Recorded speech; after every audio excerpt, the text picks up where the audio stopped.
How did Supreme Court rulings define religious freedom rights? Imagine living in a country where your ability to practice your religion is protected but also balanced against other laws. That's what Supreme Court rulings have helped shape over the years.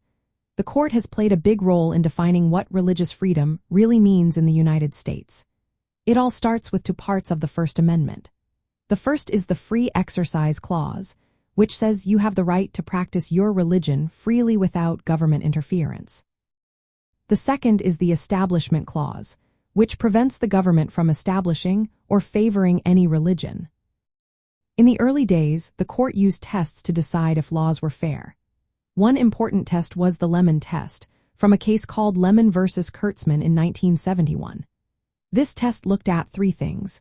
Does the law have a clear secular purpose? Does it neither promote nor block religion? And does it avoid excessive government involvement with religion? This helped decide if laws related to religion, especially in schools or government programs, were okay. Over time, the court changed how it looked at laws that affect religion. It said that neutral laws that apply to everyone and incidentally affect religious practices are usually okay. But if a law targets religion directly, it gets stricter scrutiny.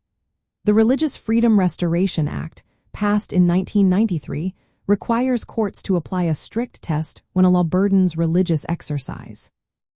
The government must show it has a very good reason, and that there is no less restrictive way to achieve that goal.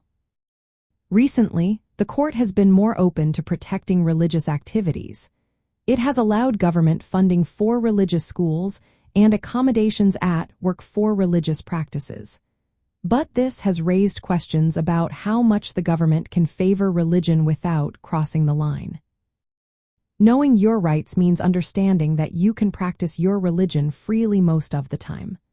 But those rights are balanced against other laws and interests.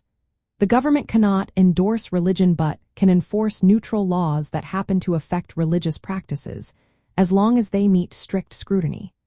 If your religious freedoms are being limited unfairly, you might have legal options to challenge those actions. In the end, Supreme Court rulings have created a balance.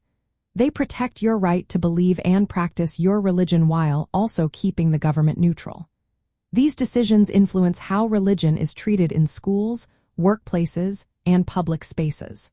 Being aware of these rulings helps you know when your religious freedoms are protected and when you might need to stand up for them.